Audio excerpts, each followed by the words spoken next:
Amelia Bedelia's First Day of School by Herman Parrish. Amelia Bedelia couldn't wait to go to school. "Here we are," said Mrs. Park, the bus driver. "Time to jump off." Amelia Bedelia backed up, then ran as fast as she could, and jumped as far as she could. Amelia Bedelia landed right on top of a grown-up. "Are you my teacher?" she asked. "I am Mrs. O'Malley. I teach gym." "Oh," said Amelia Bedelia. "I am not Jim. I'm Amelia Bedelia. Can you help me find my teacher?" "Follow me," said Mrs. O'Malley. And Amelia Bedelia did, right into her new classroom. "Hello there, my name is Miss Edwards. You must be Amelia." "How did you know?" asked Amelia Bedelia. "Because you're my last tag," Miss Edwards said. Amelia Bedelia started running. "You can't catch me," she yelled. "I'm too fast." "Come back," said Miss Edwards, laughing. "We aren't playing tag. I have a name tag for you." Amelia Bedelia looked at her name tag. Something was missing. She added Bedelia.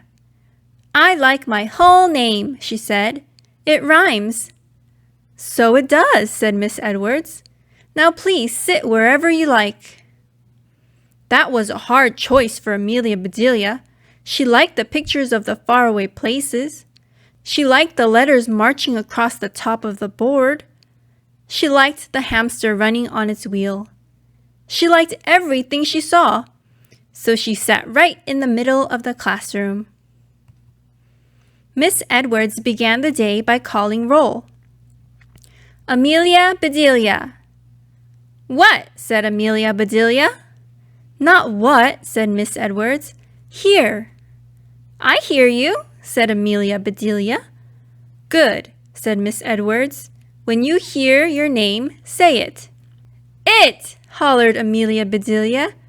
"It?" said Miss Edwards. "Who is it?" "I will be it," said Amelia Bedelia. "Can we play tag now?"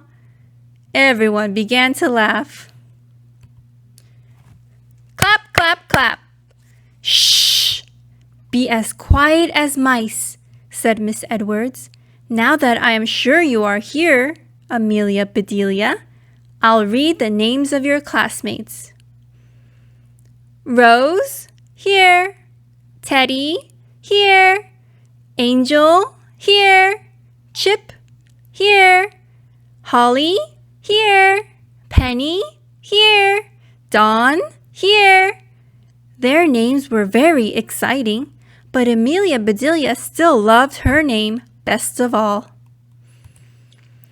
Plop, plop, plop. Miss Edwards placed a lump of squishy clay on each desk.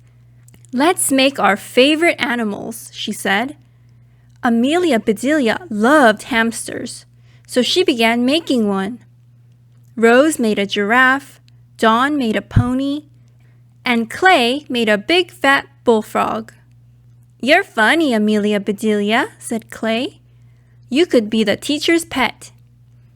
Amelia Bedelia was not happy.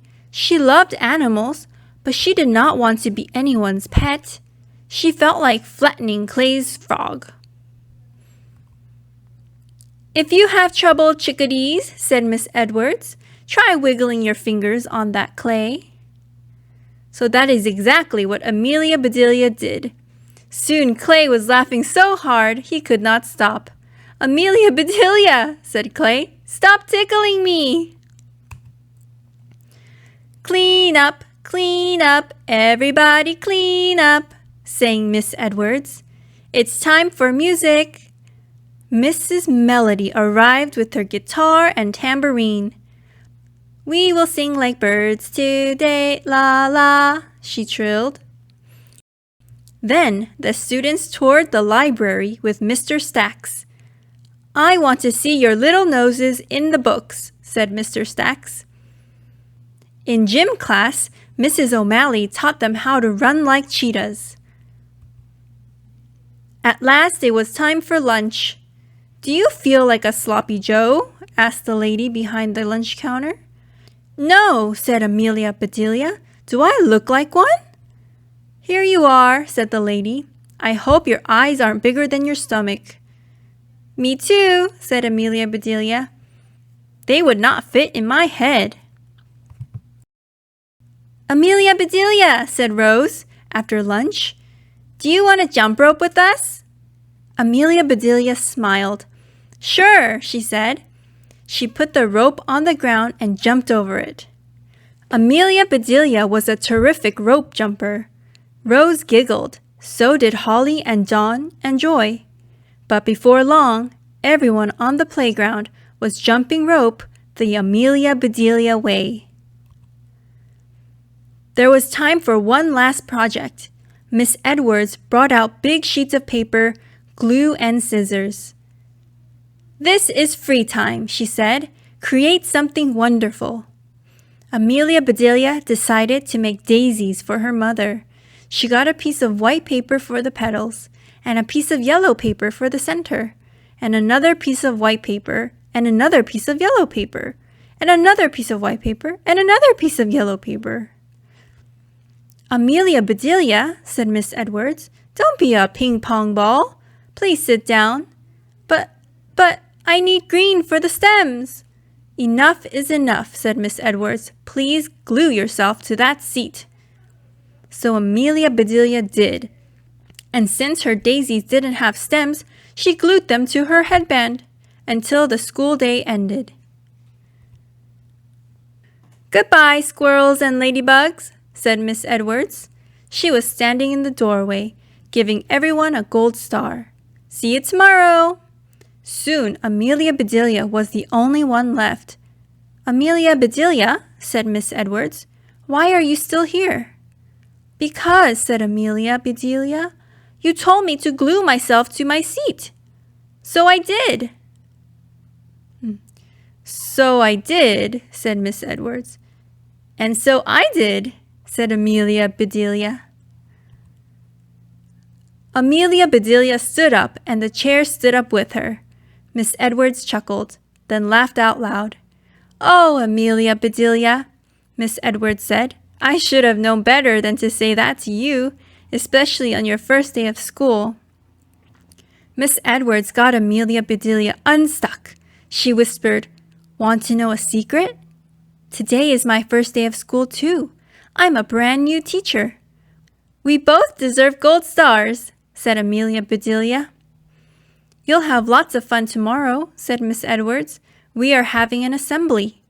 "Hooray!" said Amelia Bedelia. "What are we going to build?"